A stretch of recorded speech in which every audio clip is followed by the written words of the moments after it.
Hola chicos, bienvenidos a nuestra serie Hablando con expertos. Hoy tenemos la fortuna de poder hacerle preguntas a la egiptóloga María González Rodríguez. Ella es graduada en Historia por la Universidad de Salamanca y también es máster oficial en Egiptología por la Universidad Autónoma de Barcelona. Hoy en día está haciendo el doctorado en Egiptología también por la misma universidad, la UAP. Su tesis se titula Iconografía y realidad material en la cerámica del Reino Nuevo en el marco de la necrópolis tebana, bajo la dirección de la doctora Zulema Barahona Mendieta.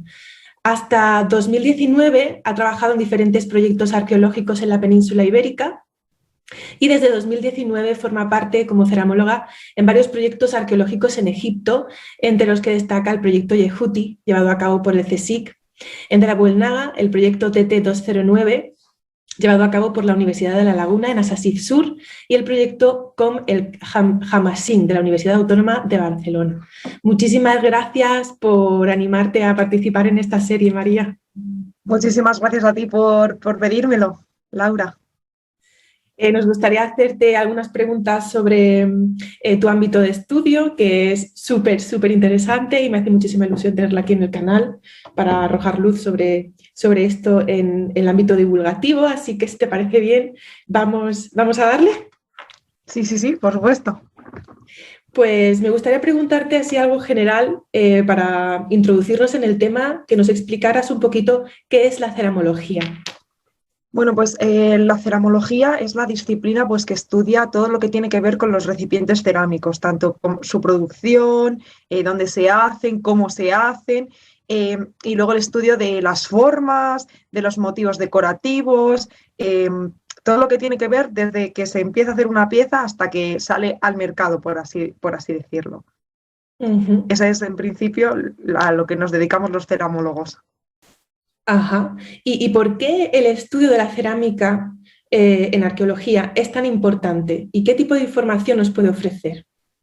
Bueno, la cerámica es muy importante a nivel arqueológico porque es considerado una disciplina auxiliar de la arqueología.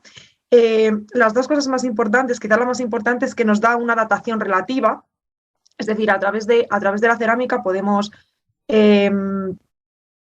localizar en un marco cronológico un estrato o un yacimiento, una tumba en el caso de Egipto, porque nos marcan muy bien las pautas cronológicas. Hay también fósiles directores, obviamente, que nos dan un marco muy preciso, y entonces pues es una forma barata, ¿no? de que podamos datar en arqueología. Y bueno, la otra parte que nos aporta es un estudio también de economía y comercio, puesto que la cerámica habla de las importaciones y exportaciones y se puede saber, por ejemplo, si en Egipto tenemos cerámicas de Grecia, de qué época las tenemos, cuándo están viniendo. Entonces es un poco una forma de estudiar en la antigüedad también esos tránsitos y esas rutas comerciales que había entre los diferentes países, sobre todo en el mundo mediterráneo, entre los diferentes países del mundo mediterráneo. O sea, que nos aporta mucha información sobre la economía, ¿no? Sí, claro. A nivel arqueológico, quizá en el yacimiento en sí lo más importante es la datación, pero luego para estudios, casos de estudio, quizás es más interesante eso, la economía y el comercio, y es decir, qué materiales estaban importando, qué materiales estaban exportando, desde dónde llegaban. Eso es muy interesante. Uh-huh. Definitivamente. ¿Cuáles son los rasgos de la cerámica que más información os ofrece cuando estáis analizándola? Bueno, quizá los ceramólogos en lo que más nos fijamos en lo que llamamos diagnósticos. Los diagnósticos son todas las piezas cerámicas que tienen formas, es decir, los bordes, las asas, las bases y todo aquello que tiene decoración. Uh-huh. Porque cierto tipo de decoración son fósiles directores, entonces nos aportan muchísima información. Y luego también las pastas. Las pastas de cerámica no siempre son las mismas, de hecho se puede saber si una cerámica es importada por el tipo de pasta que se utiliza, la época en la que se hizo también por el tipo de pasta que se utiliza, porque también a veces son fósiles directores. incluso la zona de producción dentro de Egipto, también hay pastas que se utilizan en unos sitios que en otros no se utilizan. Entonces sabemos la zona de producción de ese tipo de cerámica. Entonces es muy, muy interesante y todo eso nos aporta información valiosísima nosotros como ceramólogos y obviamente dentro de un proyecto y de un equipo, pues a todo el equipo. ¿Y los rasgos de la pasta? O sea, ¿en qué característica de la pasta os fijáis? ¿En color o alguna...? La pasta está formada por lo que es la arcilla en sí, ¿no? Y luego los desgrasantes. Y claro, hay ciertos tipos de desgrasantes que se dan en una zona, geológicamente se dan en una zona y no se dan en otra. Entonces, sabemos que se hizo en una zona determinada por el tipo de desgrasantes que se utiliza. Entonces, no tiene sentido importar el desgrasante en sí, sino que se importa la vasija en sí. O se exporta la vasija en sí, no lo que es el material para el desgrasante, porque desgrasante es cualquier cosa. O sea, arena es desgrasante y en Egipto hay muchísima, obviamente. Cualquier tipo de paja es desgrasante también. Entonces, dependiendo de esa zona en la que se hace la cerámica, pues tenemos un tipo de desgrasantes, un tipo de minerales que se adscriben a una zona muy concreta.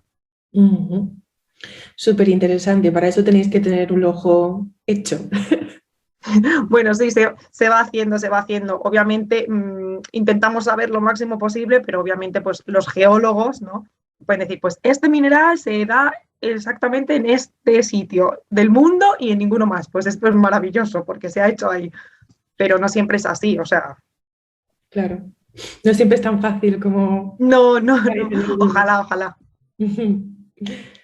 Y luego, pues una pregunta que quizás sea un poco simple, pero creo que es importante y es, ¿para qué usaban los egipcios la cerámica?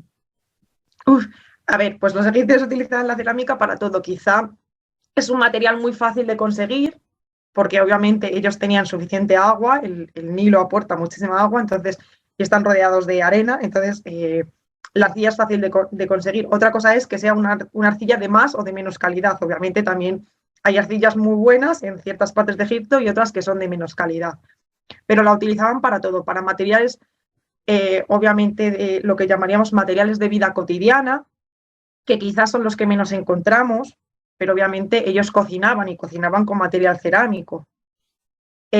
Quizá los que más nos llegan a nosotros a nivel arqueológico es la cerámica ritual, quizá por el tipo de excavaciones en el que nos movemos, que sobre todo son pues de templos, zona de necrópolis, en el que el material que encontramos está destinado pues a ajuares, tesoros de templos, etcétera, etcétera. Entonces, ese es el material que más encontramos a nivel cerámico y hay pues de todo, desde pequeñas cuentas de cerámica hasta grandes recipientes y luego otros recipientes que son rituales y no son rituales, son los recipientes de almacenaje, como pueden ser, por ejemplo, grandes ánforas, que algunas son locales y otras son de importación. Y también las encontramos sobre todo en este caso, en ámbito ritual, pero que son recipientes de almacenaje, grandes recipientes, muy, muy grandes.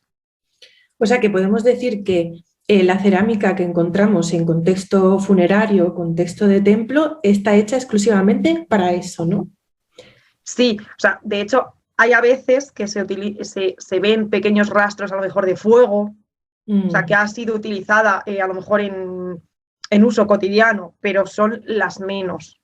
O sea, ese tipo de recipientes son los menos abundantes. Lo más abundante, sin duda, es hecho para ritual. Y de hecho, algo muy característico de las piezas, no de todas, pero sí de muchas, usadas en Egipto, cerámicas a nivel ritual, es que tienen agujeros intencionados para que no se puedan utilizar. Es decir, ese recipiente, si se llenara de cualquier tipo de cosa, se vaciaría. Entonces, sabemos que están hechos, es proceso para eso, para uso ritual. Y que nadie las robe, ¿no? Para utilizarlas en su casa. También, claro, obviamente. Aunque bueno, también de tumba a tumba sí que podían pasar, por ejemplo. O sea, que bueno. Te quito las flores a ti para ponérsela a mi abuela, ¿no? Algo así. Sí, claro, exacto. Es una cosa así. Pues esto también pasaba con los recipientes, porque al final el recipiente en sí representa lo que hay dentro del recipiente. No es tanto el recipiente, sino como lo que los egipcios, a través de la magia simpática, querían considerar qué había dentro. Entonces, pues era la forma de tener ofrendas para toda la eternidad, a través de ese tener esos recipientes en su tumba. Claro, la misma función que la representación de la misma cerámica, ¿no? En las pinturas. Exacto. Es como tener de todo para toda la eternidad. Entonces, a ellos les bastaba con eso, con tener la representación o tener las piezas de cerámica. Hombre, cuantas más, mejor, por si acaso, pero sí. Uh-huh. Esa es la idea que ellos tenían. Súper interesante. Y pasando ahora un poco más a la producción, ¿qué son los centros de producción de cerámica y cuáles son los más importantes en Egipto? Bueno, los centros de producción cerámica, la cerámica en ciertas etapas de Egipto estaba muy asociada a la producción estatal. Es decir, solo se podía producir en centros especiales que el Estado, en este caso el rey y la corte, daba permiso para que produjeran cerámica. Entonces, los centros de producción hacían todo, o sea, desde lo que es tornear, en el caso de tornear los recipientes, había grandes hornos en zonas que son muy industriales o hornos más pequeños en zonas de producción más pequeñas. Están asociadas sobre todo pues a templos. Hay en zonas de templos funerarios en los que se han encontrado pequeños hornos.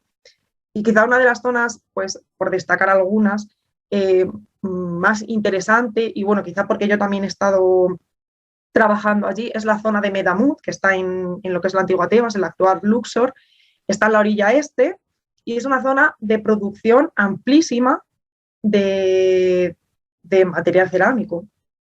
Entonces, bueno, esa es una de las zonas, pero hay otras, algunas se van encontrando poco a poco, quizá no es lo que más se ha llevado hasta ahora, no es lo que se ha estudiado más en Egipto, pero se sabe que hay zonas de producción de cerámica, pero quizá la zona de necrópolis, templos, es más interesante, no sé si es por decirlo de alguna manera para los arqueólogos. Entonces, bueno, quizá otros templos que hay, yo sobre todo conozco de la zona de Tebas, que están asociados a producción cerámica. Eso sí, para los propios templos.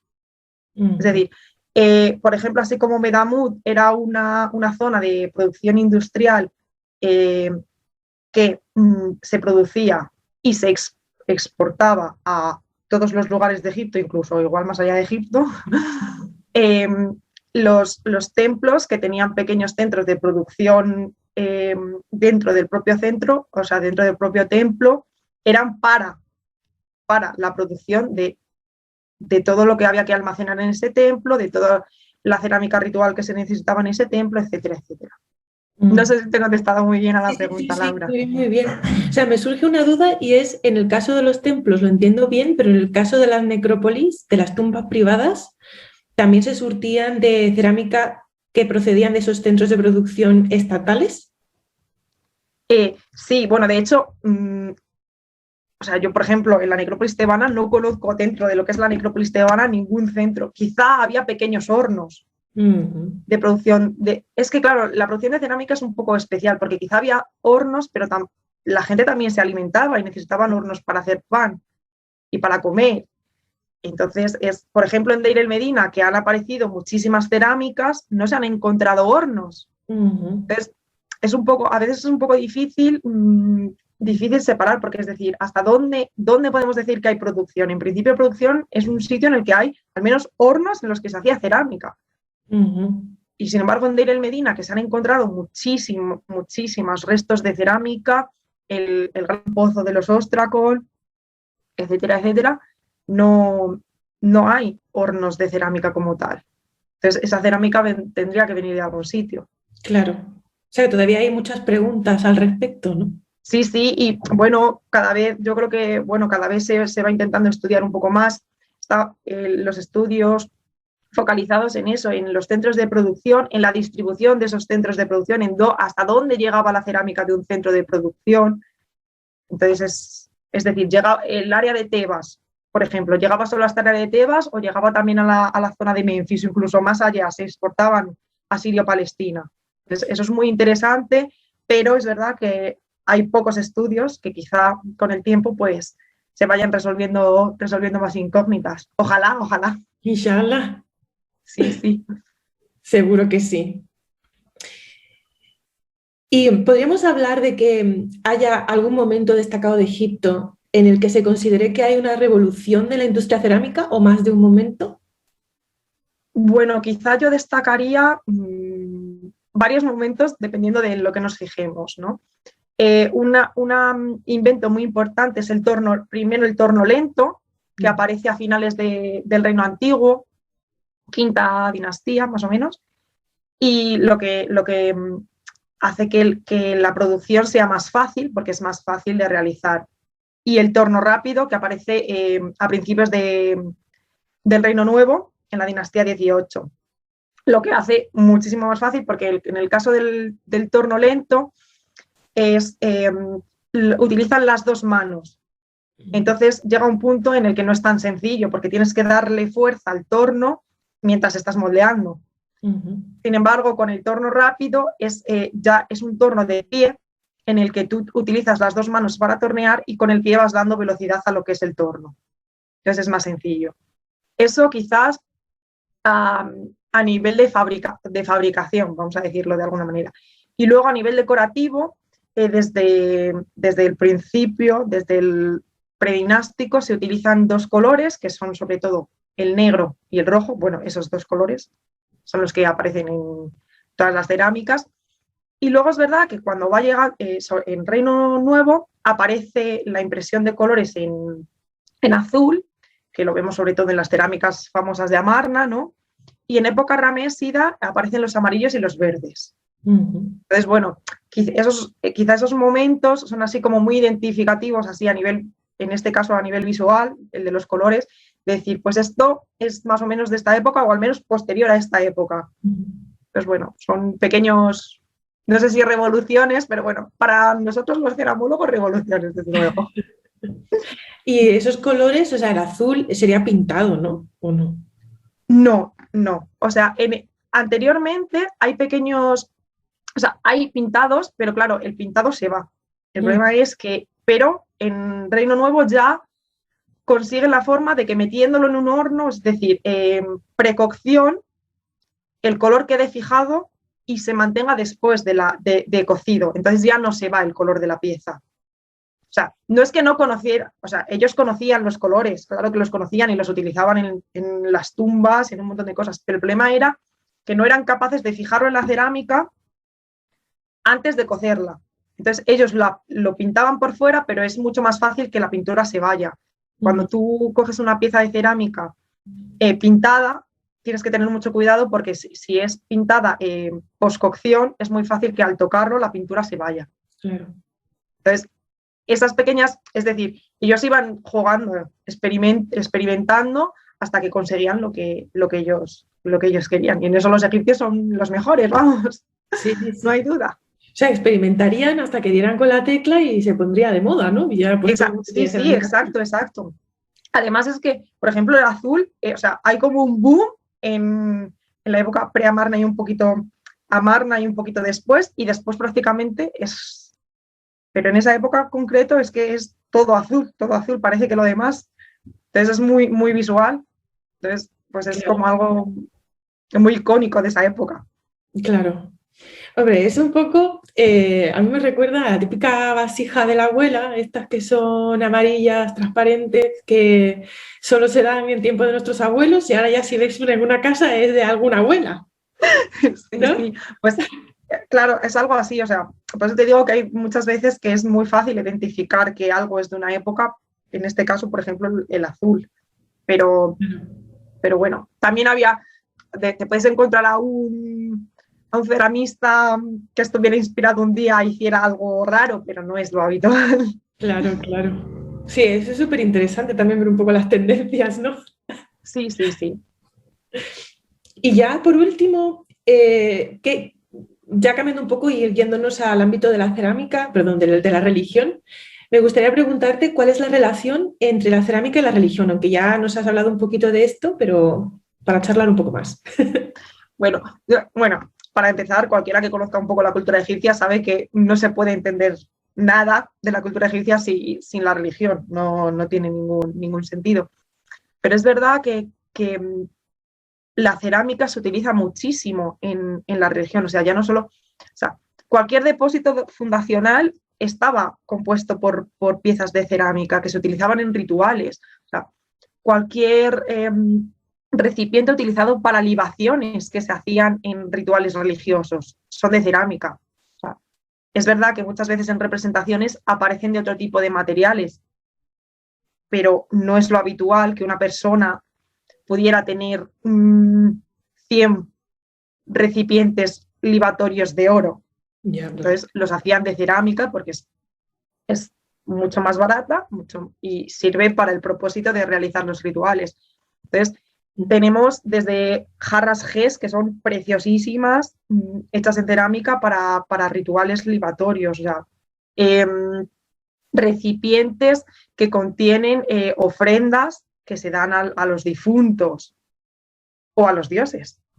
Bueno, yo conozco más en el caso de necrópolis a los difuntos y que en ocasiones tienen todavía restos de la ofrenda en sí.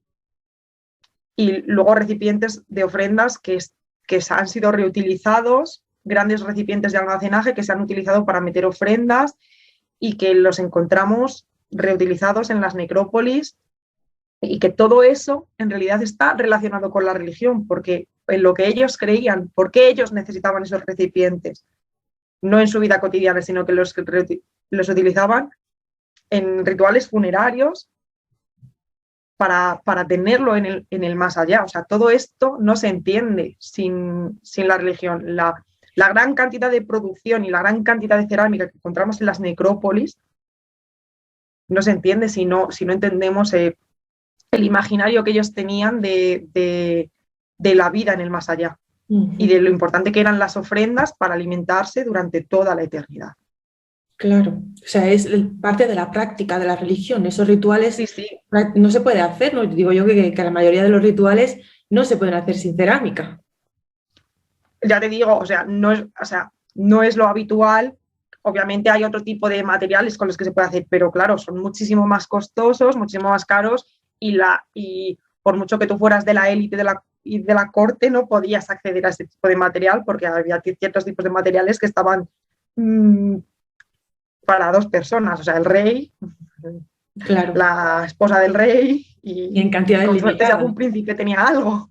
Claro. Entonces es muchísimo más asequible y se necesitaba para esos rituales y para alcanzar la vida eterna, que ellos era lo que buscaban. Al fin y al cabo, prácticamente desde que los egipcios nacen, su pensamiento está dirigido hacia lo que quieren conseguir en el más allá, o sea, en conseguir la vida eterna. Entonces, claro, todo prácticamente en la vida de un egipcio, o muchas cosas al menos, iban destinadas a, y eso no se entiende sin la religión. Claro. Sí que me resulta esto como un ejemplo muy obvio de la clara relación que hay entre la religión y la economía, entre una creencia, de una idea que al final mueve tantísimo, ¿no? Creo que la cerámica es un ejemplo muy obvio de esa relación. Sí. O sea, es lo que hablábamos, o sea, si hay templos que tienen producción de cerámica propia simplemente para abastecer a los templos, obviamente también había que alimentar a las personas que estaban allí, pero o sea, muchísima cerámica se utiliza en rituales, o sea, muchísima se rompe para no poder utilizarse, o sea, que se utilizan de manera ritual, no tienen un uso práctico como lo entendemos ahora nosotros. Entonces, a veces es difícil para la mentalidad occidental y actual diferenciar que lo que hacían antes no es lo que nosotros hacemos ahora. Entonces, a veces dicen, no puede ser que lo hicieran de esta manera, pero sí. Claro que puede ser porque ellos tenían otra forma de pensar y otra forma de ver las cosas muy diferente a la que tenemos ahora. Claro. Y no era todo práctico. Sí, exactamente. Y momentáneo. de usar y tirar. Sí, sí, exacto, exacto. Pues una última cosa. ¿Tú crees, es una pregunta rara que se me viene a la cabeza, pero ya en plan un poco broma? ¿Tú A crees ver, Laura, que, a ver. a ver, ¿tú crees que a nivel de cantidad y de restos, ¿no?, que produce la cerámica, por muchas que se rompían, otras de las que se usaban se dejaban ahí y tal, es el equivalente, digo a nivel de cantidad, ¿vale? El equivalente a los plásticos de hoy en día? Sí, sí, sí, sí. Sí. O sea, totalmente. O sea, ahora mismo es una pena, pero tú has estado allí y lo sabes también como yo, que vas por cualquier sitio y te encuentras plásticos en mitad del desierto prácticamente. La cerámica no es tan así porque no te la encuentras en mitad del desierto, al no ser, o sea, si hay cerámica es por algo, obviamente, pero sí que es verdad que en muchos yacimientos es que prácticamente pegas una patada y salen tropecientos mil fragmentos de cerámica. Es verdad que, claro, los yacimientos muchas veces son reutilizados durante muchísimas, muchísimas, muchísimas épocas. Entonces, claro, se acumula cerámica de muchísimas, muchísimas, muchísimas épocas. El plástico ahora es muy reciente, por decirlo así. Pero bueno, igual dentro de, no sé, 100 años, 200, 300 años, la gente se va acumulando. Hay plásticos de diferentes épocas. Con suerte los haremos biodegradables y ya no se tendrán que encontrar nada. Ojalá. Pero bueno. Bueno, quizá para los arqueólogos es bueno que se encontraran plásticos, no lo sé, no sé. Bueno, no lo sé, en verdad, si te Con pones una fecha o algo escrito, no sé. O una sea, por lata una de... parte sería bueno, pero por otra parte es que, claro, a nivel medioambiental es horroroso. Es Porque terrible. además es que eso no, no sé, es que además se vuelan, porque al menos la cerámica se arrastra, pero no vuela. Pero es que el plástico es que te lo encuentras en mitad de la nada, te llega un plástico volando de no se sabe qué significa. Eso también es, para los arqueólogos eso es confuso, confuso. ¿De dónde ha Muy venido esto? confuso. ¿Cómo ha llegado aquí?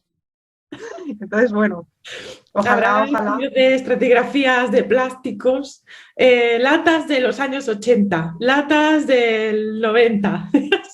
Pues sí, y es que, bueno, además, los arqueólogos lo guardamos todo, entonces todo lo tenemos que inventariar, todo lo tenemos que intentar explicar, entonces es como, bolsa de patatas, 350 bolsas de plástico de patatas, pues bueno, Y hasta además, que llegan las cosas interesantes. sí, sí, sí. Bueno, desde luego que será interesante estudiar la economía para los arqueólogos del futuro. Una locura. Yo, ¿ves? La Esto es una cosa globalización que a mí ahora mismo me cuesta entender, pero llegará, yo creo que llegará. Pero llega, bueno, ojalá llegue, porque eso significa que al, habremos sobrevivido. al final el estudio, o sea, incluso el estudio de los basureros es súper importante a nivel de entender la economía, la población, un montón de cosas. Así que, bueno, pues es a lo que nos dedicamos, nos gusta, así que Pues así seguirá siendo. sí, sí. Bueno, María, pues ya no tengo más preguntas para atosigarte, así que darte las gracias. Ha sido una charla súper interesante y súper amena. Yo espero que la gente la disfrute tanto como yo la he disfrutado y que aprendan también un montón. Y repetir que muchísimas gracias por participar, que esta es tu casa y cuando quieras venir a ilustrarnos, pues tendremos las puertas abiertas. Pues muchísimas gracias a ti, Laura, por invitarme y bueno, gracias a todos los que te siguen. Y no sé, no sé, que yo encantada de estar aquí y ojalá, ojalá se estudie muchísima cerámica y podamos tener charlas más profundas y podamos expandir Egipto a toda la gente que te ve. Eso es. Y si hay por ahí algún polluelo que quiere dedicarse a esto, pues que piense también en la cerámica, ¿no? Sí, Como sí, una opción. porque o sea, además es que necesitamos ceramólogos Eso es, en ya lo he Egipto. dicho. Todas las misiones necesitan ceramólogos, entonces, bueno, pues quizá no es la parte que a priori me parezca más interesante, pero bueno, yo estoy súper encantada y muy a gusto y me encanta trabajar con mis cacharritos. Doy fe. Pues Pues muchísimas gracias, Laura. gracias a ti.